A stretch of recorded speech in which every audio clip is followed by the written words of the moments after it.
पापी स्त्री, तेरे गंदे कर्मों की वजह से मैं तेरे घर से जा रही हूँ।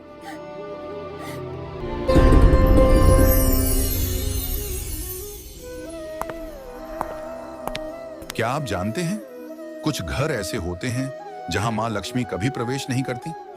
हाँ, कुछ छोटी छोटी गलतियां ऐसी होती हैं जो लक्ष्मी जी को घर से दूर कर देती हैं, और जब वो घर छोड़ देती हैं तो वहां बसता है दुख, दर्द और दरिद्रता का साया। आज हम जानेंगे वो कौन से काम हैं जो मां लक्ष्मी को नाराज कर देते हैं, और कैसे एक स्त्री के कर्म तय करते हैं कि घर में सुख रहेगा या गरीबी।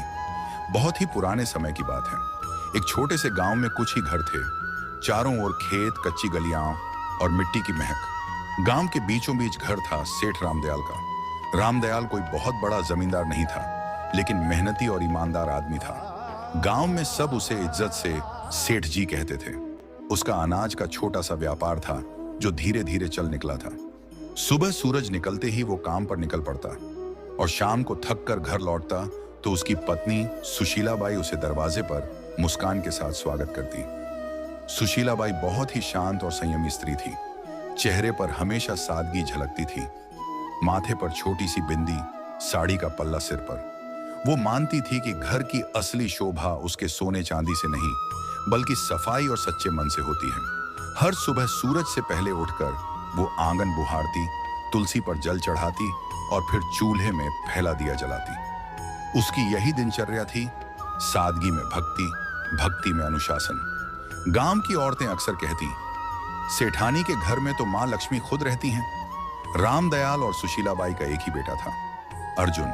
अभी बस 20 साल का नौजवान, लेकिन संस्कारों में पला बढ़ा। अर्जुन दिन भर पिता के काम में हाथ बंटाता और रात को मां के पास बैठकर उनकी बातें सुनता।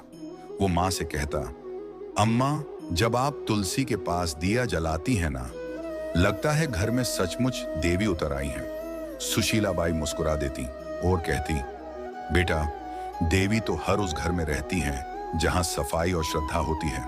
बस उन्हें मानने वाला दिल चाहिए। समय बीतता गया। घर में सब ठीक चल रहा था, लेकिन किस्मत के खेल अजीब होते हैं। एक दिन सुशीलाबाई को हल्का सा बुखार आया। उन्होंने सोचा 2 दिन में उतर जाएगा, लेकिन वो बुखार दिन ब दिन बढ़ता गया। पहले थकान, फिर कमजोरी, और धीरे धीरे हालत ऐसी कि वो रसोई तक नहीं जा पाई। रामदयाल ने गांव के वैद्य को बुलाया। वैद्य जी ने नाड़ी देखी, कुछ जड़ी बूटियां दी, लेकिन असर नहीं हुआ।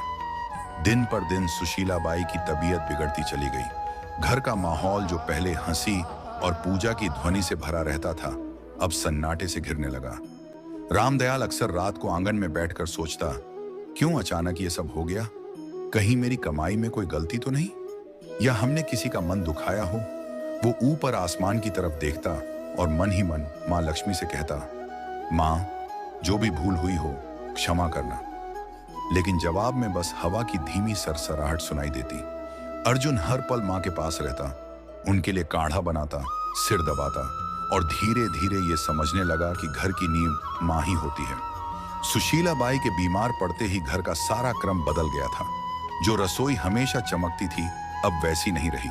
सफाई में ढिलाई आने लगी। पूजा भी कभी होती, कभी नहीं। धीरे धीरे वो पवित्रता जो घर की पहचान थी, जैसे फीकी पड़ गई। एक रात जब सेठ अपनी पत्नी के सिरहाने बैठा था, उसने कहा, सुशीला, मैं सोच रहा हूं अब अर्जुन की शादी कर दूं। सुशीलाबाई ने धीरे से आंखें खोली। इतनी जल्दी? अभी तो वो बच्चा है। रामदयाल ने कहा, अब वो बच्चा नहीं रहा, घर को संभालने वाला समय आ गया है, और मैं चाहता हूं कि जब तक तुम हो, नई बहू को अपने हाथों से देख लो।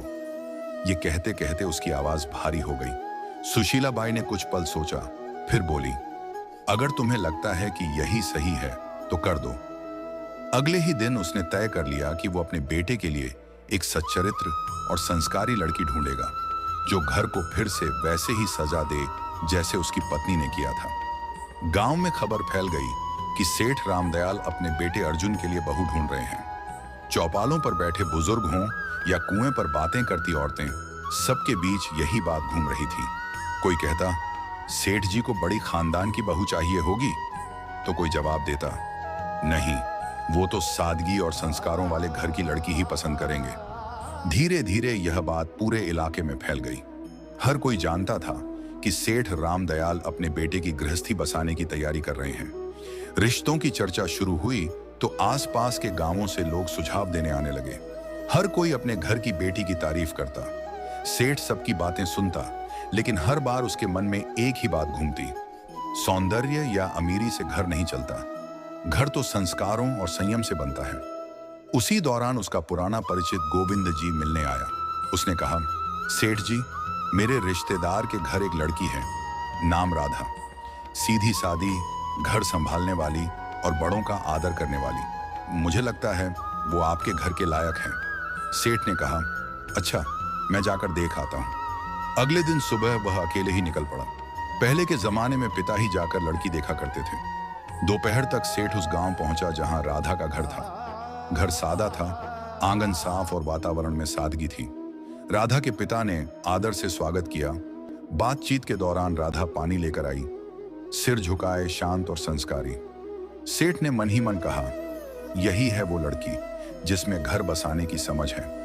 उसी दिन सेठ ने वहीं पर रिश्ता पक्का कर दिया और कहा, अब बस शुभ दिन निकालिए, मैं अपनी बहू जल्द ही घर लाऊंगा। घर लौटकर उसने सुशीला बाई से कहा, मैंने लड़की देख ली, नाम राधा है, स्वभाव बहुत अच्छा है, सूरत में सादगी है, आंखों में आदर झलकता है। सुशीला बाई ने शांत स्वर में कहा, अगर तुम्हें मन से ठीक लगी है तो वहीं सही, लड़की वहीं अच्छी जो घर को अपनाए। सेठ ने सिर हिलाया, मन को सुकून मिला है, लगता है अब घर फिर से बस जाएगा। कुछ ही दिनों में रिश्ता तय हो गया। शुभ मुहूर्त निकला और दोनों घरों में खुशी की लहर दौड़ गई। समय बीता और शादी का दिन आ गया। सादगी से मगर पूरे रीति रिवाजों के साथ विवाह हुआ। राधा अब सेठ रामदयाल के घर की बहू बन चुकी थी। शादी को कुछ हफ्ते बीत चुके थे। घर में नई रौनक थी, सब कुछ जैसे फिर से जीवंत हो उठा था। राधा सुबह जल्दी उठती, आंगन में जल छिड़कती, तुलसी को प्रणाम करती और रसोई में मां अन्नपूर्णा का भोग तैयार करती। सुशीला बाई के चेहरे पर सुकून था। उन्हें लगता था जैसे घर में मां लक्ष्मी खुद आकर बस गई हूं। लेकिन जैसे जैसे दिन बीते, राधा की आदतें बदलने लगी। वो अब सुबह देर तक सोने लगी और कुछ ही दिनों में आंगन की सफाई का समय बदल गया। पहले सूर्योदय से पहले झाड़ू की आवाज आती थी, अब सूरज ऊंचा चढ़ आता था, तब भी आंगन में बिखरे पत्ते वैसे ही पड़े रहते। एक सुबह सुशीला बाई तुलसी पर जल चढ़ाने निकली तो देखा कि झाड़ू कोने में पड़ी है और राधा अभी तक नहीं उठी। वे कमरे में गईं और धीरे से बोली, बेटी, अब तो सूरज आंगन तक आ गया, उठ जा, घर की रौनक सुबह की सफाई से शुरू होती है। राधा ने उनींदी आंखें खोली और बोली, मां जी, आज बहुत नींद आ रही थी, बस थोड़ा और सोने दीजिए। सुशीला बाई ने कहा, बेटी, देर तक सोने से मन में सुस्ती आती है और जब मन सुस्त हो जाए तो लक्ष्मी जी भी घर का रास्ता भूल जाती है। सुबह की हवा और सूरज की किरणें घर की बरकत होती हैं, इन्हें यूं मत खो। राधा ने हल्की मुस्कान दी, मां जी, मैं कल से ध्यान रखूंगी। लेकिन अगले दिन वही हुआ। सूरज निकला, आंगन में सन्नाटा रहा और तुलसी की मिट्टी सूखी पड़ी थी। कुछ दिनों बाद एक और बात हुई। राधा झाड़ू लगा रही थी, तभी झाड़ू गलती से उसके पैर से लग गई। सुशीला बाई ने देखते ही आवाज लगाई, राधा बेटी, झाड़ू को पैर मत लगाना, ये मां लक्ष्मी का प्रतीक होती है। राधा ने हंसते हुए कहा, अरे मां जी, ये तो बस झाड़ू है, गलती से लग गया, अब इसमें क्या अपशकुन। सुशीला बाई ने झाड़ू उठाकर दीवार के पास रखते हुए बोला, बेटी, यही तो गलती है। जब इंसान छोटी बातों को हल्के में लेता है तब बड़ी बरकतें उससे रूठ जाती हैं। झाड़ू सिर्फ सफाई का औजार नहीं, ये लक्ष्मी जी का आशीर्वाद है जो गंदगी दूर करती है। राधा ने हल्के स्वर में कहा, मां जी, आप भी ना हर चीज को पूजा बना देती हैं। सुशीला बाई मुस्कुराई, मगर आंखों में चिंता उतर आई। धीरे धीरे राधा का ध्यान घर की सफाई और रसोई से हटने लगा। एक रात वह खाना बनाकर थक गई और झूठे बर्तन चूल्हे के पास ही छोड़कर सोने चली गई। आधी रात को जब सुशीला बाई पानी पीने उठी तो देखा कि रसोई में झूठे बर्तनों का ढेर लगा है। सुबह उन्होंने राधा से कहा, बेटी, रसोई मां अन्नपूर्णा का घर है, वहां गंदगी छोड़ना ठीक नहीं, रात की गंदगी से नकारात्मकता पनपती है। राधा ने कहा, मां जी, आप तो बस चिंता करती रहती हैं, मैं साफ कर दूंगी ना अभी। सुशीला बाई ने गहरी सांस लेकर कहा, बेटी, जो काम शाम का हो उसे सुबह तक टालना बरकत को टालना है। साफ रसोई से ही सुख का आरंभ होता है। राधा ने कुछ नहीं कहा, पर उसके चेहरे पर थकान और अनिच्छा साफ झलक रही थी। शाम का समय था, सूरज ढल चुका था और घर में दिया जलाने का वक्त था। तभी राधा ने झाड़ू उठाई और आंगन बुहारने लगी। सुशीला बाई ने तुरंत आवाज लगाई, राधा, शाम को झाड़ू नहीं लगाते बेटा, इस वक्त माँ लक्ष्मी घर में प्रवेश करती हैं। राधा ने बिना रुके कहा, माँ जी, जब दिन में वक्त नहीं मिलता तो शाम को ही सफाई करनी पड़ती है, इससे क्या फर्क पड़ता है? सुशीला बाई दरवाजे पर खड़ी होकर बोली, फर्क पड़ता है बेटी, शाम को झाड़ू लगाने से लक्ष्मी जी का आशीर्वाद बाहर निकल जाता है। बरकत सिर्फ कमाई से नहीं आती, आदतों से आती है। राधा ने झाड़ू एक ओर रख दी और बोली, माँ जी, मैं आपकी इज्जत करती हूँ, पर अब जमाना बदल गया है, लोग ये सब बातें नहीं मानते। सुशीला बाई ने शांत स्वर में कहा, बेटी, जमाना बदल सकता है, लेकिन घर की नींव नहीं। जो परंपरा से जुड़ा रहे वही स्थिर रहता है। कुछ दिन बाद एक और घटना हुई। राधा ने खाना खत्म होने के बाद झूठे बर्तन चूल्हे के ऊपर रख दिए। जब सुशीला बाई ने देखा तो बोली, बेटी, चूल्हा मां अन्नपूर्णा का आसन है, वहां झूठे बर्तन नहीं रखे जाते। राधा ने बिना ऊपर देखे कहा, मां जी, मैं बस जगह की कमी से रख दिए थे, बाद में धो दूंगी। सुशीला बाई ने कहा, रसोई में पवित्रता सबसे जरूरी है, अगर चूल्हे पर गंदगी होगी तो लक्ष्मी जी की कृपा भी घट जाएगी। राधा ने मुस्कुराते हुए कहा, माँ जी, हर चीज में देवी ढूंढना बंद कीजिए, खाना तो मैंने बना ही दिया ना, अब थोड़ी देर में सब साफ हो जाएगा। सुशीला बाई ने कोई जवाब नहीं दिया। उनके चेहरे पर निराशा थी, मगर मन में अब भी उम्मीद थी कि शायद एक दिन राधा इन बातों का अर्थ समझ लेगी। धीरे धीरे घर का माहौल बदलने लगा। पहले जहां सुबह पूजा की घंटी बजती थी, अब सन्नाटा रहता था। तुलसी के पास मिट्टी सूख गई थी, दीपक बुझा रहता था। सुशीला बाई अब भी हर सुबह तुलसी के सामने खड़ी होकर कहती, हे माँ, इस घर पर अपनी कृपा बनाए रखना, मेरी बहू को सही समझ देना। लेकिन जैसे घर की रोशनी धीरे धीरे कम होती जा रही थी, सेठ रामदयाल अब चिंतित रहने लगा था। उसे लगता घर में कोई अदृश्य भारीपन फैल गया है। एक दिन उसने सुशीला बाई से कहा, लगता है माँ लक्ष्मी रूठ गई हैं। सुशीला बाई ने चुपचाप सिर झुका लिया। उन्हें पता था ये सब राधा की लापरवाह आदतों का नतीजा है, पर वो अभी भी उसे डांटना नहीं चाहती थी। उनका विश्वास था कि प्यार से समझाने पर राधा बदल जाएगी। समय बीतता गया और घर की रौनक धीरे धीरे जैसे मिट्टी में मिलने लगी। पहले जहां सुबह तुलसी के पास दिया जलता था, अब वहां धूल जमने लगी थी। राधा अब ज्यादातर उदास या व्यस्त रहती। सफाई आधी अधूरी, पूजा कभी कभी, और घर में अब वो अपनापन नहीं था जो पहले हर कोने में झलकता था। सेठ रामदयाल ने सबसे पहले बदलाव अपने व्यापार में महसूस किया। पहले जो सौदे फायदेमंद रहते, अब घाटे में जाने लगे। गोदाम में अनाज में कीड़े लग गए, कुछ सौदे अटक गए और पुराने ग्राहक धीरे धीरे दूर होने लगे। सेठ कई रातें जागकर हिसाब किताब देखता, मगर समझ नहीं पाता कि गलती कहां हो रही है। एक शाम उसने सुशीला बाई से कहा, सुशीला, अजीब बात है, अब काम में मन नहीं लगता, जैसे बरकत कहीं गुम हो गई हो। सुशीला बाई ने धीमे स्वर में कहा, बरकत तब गुम होती है जब घर की पवित्रता कम होने लगे। माँ लक्ष्मी वहां नहीं टिकती जहां गंदगी और लापरवाही घर कर जाए। सेठ ने गहरी सांस ली। तू कहना चाहती है कि...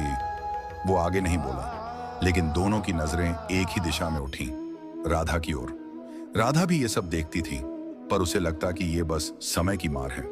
एक दिन जब सेठ गुस्से में बोला, हर काम उल्टा क्यों हो रहा है, तो राधा ने कहा, पिताजी, ये सब अंधविश्वास है, व्यापार में उतार चढ़ाव तो होते रहते हैं। सेठ ने आंखें तरेरी। तू नहीं समझेगी बहू, जब घर की औरतें रीति भूल जाती हैं, तब घर की बरकत खुद रास्ता भूल जाती है।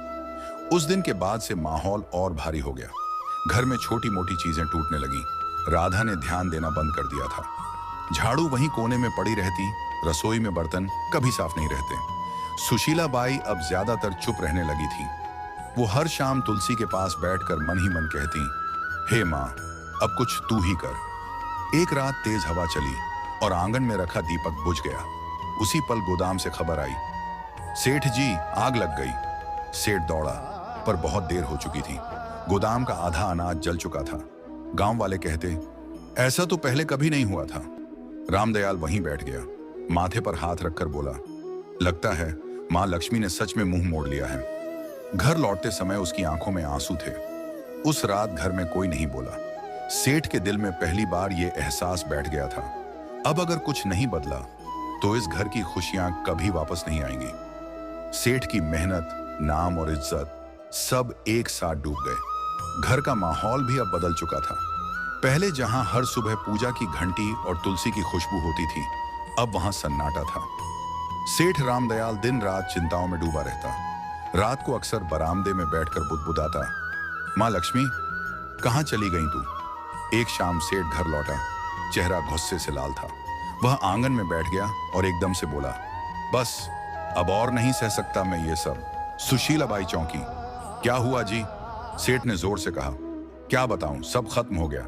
मेहनत, इज्जत, कारोबार सब झलकर राख हो गया। और मैं जानता हूं ये सब किसकी वजह से हुआ है। उसकी नजर राधा पर टिक गई, जो पास ही खड़ी थी। राधा सकपका गई, धीमे स्वर में बोली, पिताजी, मुझसे क्या गलती हुई है? मैं तो हर दिन अपने काम करती हूँ। सेठ का स्वर भारी और कांपता हुआ था। काम? तूने घर का रूप बदल दिया बहू। न सफाई, न श्रद्धा, न सुबह का दीपक।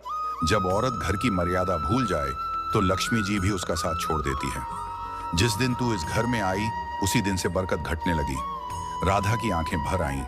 वो रोते हुए बोली, मैंने किसी का बुरा नहीं चाहा पिताजी। मैंने बस अपने ढंग से जीने की कोशिश की। अगर पूजा में देर हो जाए या सफाई में कमी रह जाए तो क्या सारी विनाश की जड़ मैं ही हूं? सेठ गुस्से से उठा और बोला, हाँ, क्योंकि घर की नींव औरत के कर्मों से टिकती है। अगर वो ही ढीली हो जाए तो पूरा घर ढह जाता है। तेरे आने के बाद से न शांति बची न बरकत। अब मैं तुझे कुछ और नहीं कह सकता। बस इतना कि इस घर से जा, राधा, जा और अपने कर्मों पर खुद विचार कर। राधा स्तब्ध रह गई। उसने कांपती आवाज में कहा, माँ जी, आप तो कुछ कहिए। क्या सच में मेरी ही वजह से ये सब हुआ? सुशीलाबाई की आंखों में आंसू थे, लेकिन शब्द नहीं निकले। राधा के गालों पर आंसू लुढ़क पड़े।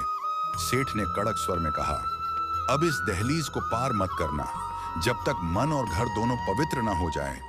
राधा ने बिना कुछ बोले सिर झुकाया। उसने धीरे से दहलीज पार की, वही दहलीज जहां से कुछ महीने पहले उसने पहली बार कदम रखा था। और राधा बिना कुछ कहे, बिना किसी सामान के, आंसुओं से भीगी साड़ी में उस घर से निकल गई। कदम भारी थे, लेकिन मन में एक संकल्प जल रहा था। अब वो मां लक्ष्मी से क्षमा मांगेगी, चाहे इसके लिए उसे खुद को मिटाना ही क्यों न पड़े। रात ठंडी थी, रास्ता सुनसान। गांव से बाहर निकलते ही घना जंगल शुरू हो गया। पेड़ों की छांव में चांद की किरणें भी मुश्किल से पहुंचती थीं। वह एक पुराने बरगद के नीचे बैठ गई। आंसू रुक नहीं रहे थे, मगर भीतर एक अजीब सी दृढ़ता थी। उसने हाथ जोड़कर कहा, मां, जब तक आप दर्शन नहीं देंगी, मैं ना अन्न ग्रहण करूंगी ना जल। रात बीती, दिन निकला। भूख ने शरीर तोड़ दिया, पर उसका मन और मजबूत होता गया। तीसरे दिन जब सूरज ढलने को आया तो चारों ओर अचानक हल्की रोशनी फैलने लगी। राधा ने आंखें खोली। सामने सुनहरी आभा थी और उस आभा से निकला एक दिव्य स्वर, राधा। वह कांपते हुए उठी। मां लक्ष्मी, क्या सच में आप मेरे सामने हैं? मां लक्ष्मी मुस्कुराई। उनका चेहरा प्रकाश से भरा था। हाँ बेटी, मैं आई हूं। तेरा आह्वान सच्चा था। तेरी पश्चाताप ने मुझे यहां खींच लाया। पर बता, तू दुखी क्यों है? राधा जमीन पर झुक गई, आंसुओं से भरे स्वर में बोली, मां, मुझसे बहुत गलती हुई। मैंने आपकी परंपराओं को अनदेखा किया, सासू जी की बातों को पुरानी मान्यता समझा, और अब मेरे कारण सब नष्ट हो गया। कृपा कर बताइए मां, आखिर मैंने कौन कौन सी भूल की? मां लक्ष्मी का स्वर मधुर था लेकिन गंभीर। बेटी सुन, जब कोई स्त्री इन गलतियों को करती है, तब मैं स्वयं उस घर से दूर चली जाती हूँ। फिर उन्होंने अपनी उजली हथेली उठाई और एक एक करके बताया। पहली गलती, उन्होंने कहा, जब कोई स्त्री झाड़ू को पैर से लगाती है तो वह मां लक्ष्मी का अपमान करती है, क्योंकि झाड़ू ही स्वच्छता और समृद्धि का प्रतीक है।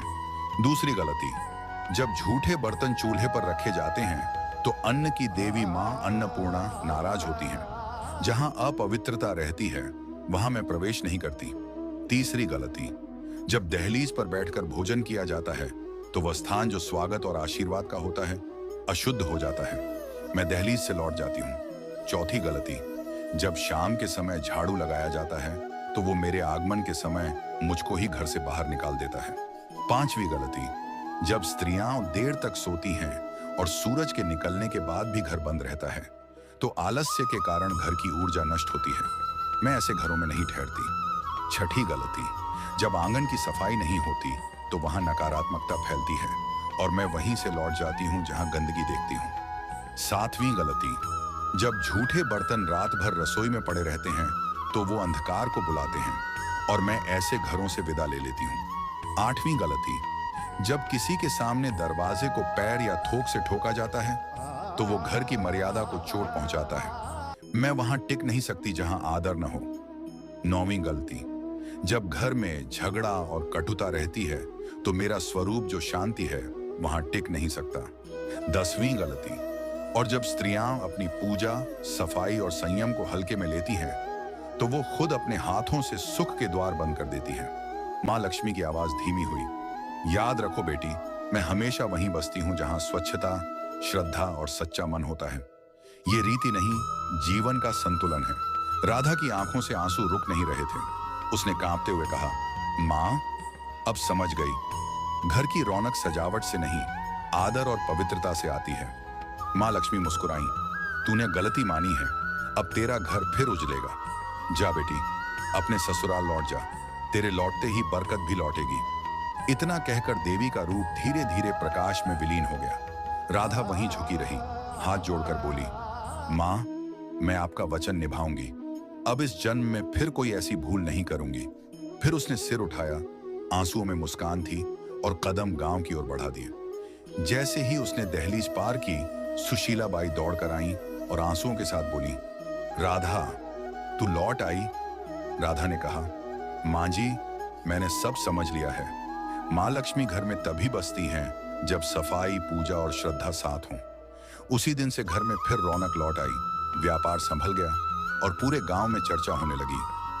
सेठ जी के घर में मां लक्ष्मी फिर से बस गई। दोस्तों, याद रखिए, जो स्त्रियां घर में गंदगी रखती हैं, देर तक सोती हैं, रसोई में झूठे बर्तन छोड़ती हैं, शाम को झाड़ू लगाती हैं, दहलीज पर बैठती हैं या सफाई को हल्के में लेती हैं, उस घर में कभी मां लक्ष्मी प्रवेश नहीं करती। ऐसे घरों में सुख नहीं टिकता, बल्कि दरिद्रता और दुख का वास बन जाता है। मां लक्ष्मी उन्हीं घरों में निवास करती हैं जहां स्वच्छता, सच्चाई और श्रद्धा हो। तो बहनों और भाइयों, अगर आप चाहते हैं कि आपके घर में मां लक्ष्मी की कृपा सदा बनी रहे तो इन 10 गलतियों को आज से ही छोड़ दीजिए और अपने घर को पवित्र रखिए। अगर आपको मां लक्ष्मी और राधा की यह कहानी अच्छी लगी हो तो इस वीडियो को लाइक करें, अपने सभी दोस्तों और परिवार वालों के साथ शेयर करें और ऐसे ही आध्यात्मिक और प्रेरणादायक कथाएं सुनने के लिए हमारे चैनल को सब्सक्राइब करना बिल्कुल मत भूलिए और कमेंट में सब लोग जरूर लिखें, जय मां लक्ष्मी।